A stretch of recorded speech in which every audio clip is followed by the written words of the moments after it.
American history में साल 2008 के बाद ऐसा दूसरी बार हुआ है जहां उन्हें एक और लार्जेस्ट बैंक फेलियर देखने को मिला है। दरअसल 10 मार्च 2023 को अमेरिका के दो बड़े बैंक्स कोलैप्स कर चुके हैं, जिसमें कैलिफोर्निया का सिलिकॉन वैली बैंक और न्यूयॉर्क सिटी का सिग्नेचर बैंक शामिल है। ऐसा बताया जा रहा है कि इन बैंक्स के कोलैप्स होने की वजह से ग्लोबल रिसेशन तक आ सकता है, लेकिन कैसे, और साथ ही इन बैंक्स के डूबने की वजह से क्या इसका इम्पैक्ट इंडिया पर भी हो सकता है या फिर नहीं।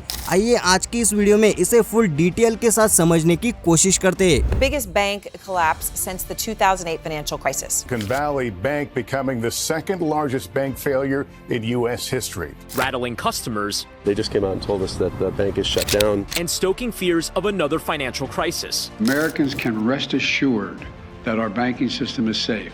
SVB, true to its name, grew as fast as the tech industry did. तो दोस्तों, अगर हम इस सिलिकॉन वैली बैंक के इस्टेब्लिशमेंट की बात करें तो ये अमेरिका के कैलिफोर्निया में साल 1983 में इस्टेब्लिश हुआ था और वक्त के साथ साथ इस बैंक की नेटवर्क भी बढ़ती चली गई और साल 2015 तक इस बैंक को अमेरिकन बैंकिंग इंडस्ट्री में एक अलग नजरिए से देखा जाने लगा, क्योंकि इस बैंक की एक स्पेशलिटी है कि ये बैंक नए स्टार्टअप्स में बहुत ज्यादा इन्वेस्ट करता है, यानी कि नए स्टार्टअप्स को लोन प्रोवाइड करता है, स्पेशली टेक कंपनीज को, जैसे कि American companies Airbnb, Cisco, Fitbit, Pinterest, Block ऐसी कंपनी शामिल है, और वही इंडियन टेक कंपनीज जैसे पेटीएम मॉल और पेटीएम। अब दोस्तों, साल 2015 के खत्म होते होते इस बैंक का नाम अमेरिका के 16th लार्जेस्ट बैंक की लिस्ट में शामिल हो गया था और 31 दिसंबर 2022 की एक रिपोर्ट के मुताबिक इस बैंक की टोटल असेट $209 बिलियन की थी और $175.5 बिलियन के टोटल डिपॉजिट्स थे। अब दोस्तों, यहाँ तक तो सब कुछ ठीक था, तो आखिर प्रॉब्लम हुई कहाँ? तो दोस्तों, प्रॉब्लम की शुरुआत हुई कोविड पैंडेमिक से, जब ज्यादातर टेक कंपनीज को नॉर्मल ईयर से बहुत ज्यादा प्रॉफिट हो रहा था, जिसके चलते ज्यादातर कंपनीज अपने प्रॉफिट से आए पैसों को अपने ट्रस्टेड बैंक यानी कि सिलिकॉन वैली बैंक में डिपॉजिट करने लगे। अब यहाँ पर बैंक ने देखा कि उनके पास इतने ह्यूज अमाउंट पे डिपॉजिट हुआ है, तो क्यों ना उसे सर्कुलेशन करने के लिए कहीं और इन्वेस्ट किया जाए। अब ऐसे में बैंक ने थोड़ी केयरलेसनेस दिखाते हुए बहुत कम रेट ऑफ इंटरेस्ट पर गवर्नमेंट बॉन्ड्स में इन्वेस्ट कर दिया। बिजनेस टुडे की रिपोर्ट के मुताबिक ये rate of interest normal rate of interest से बहुत ज्यादा कम था।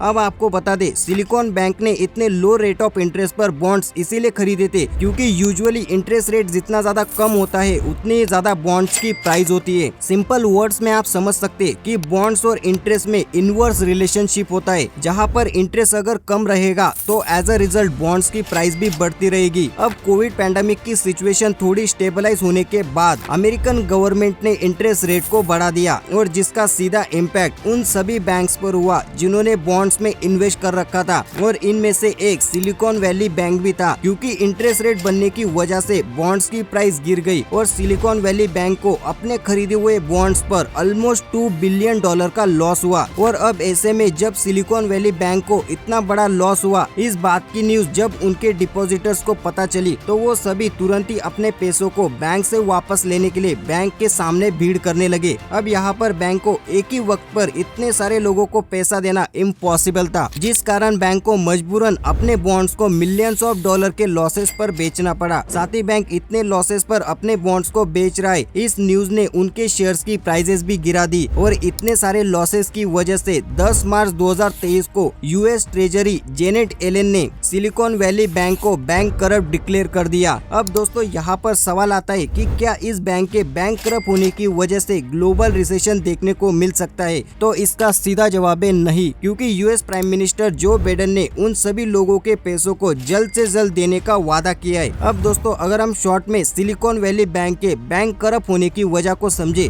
तो वो थी इस बैंक की रॉन्ग इन्वेस्टमेंट डिसीजन मेकिंग। अब दोस्तों, आपका इस फेलियर के बारे में क्या सोचना है और आपको क्या लगता है कि इस बैंक के फेलियर की और क्या वजह हो सकती है? कमेंट में लिखकर हमें जरूर बताइए। और साथ ही दोस्तों, ऐसी वीडियोस को देखने के लिए हमारे चैनल को सब्सक्राइब करना बिल्कुल मत भूलिएगा।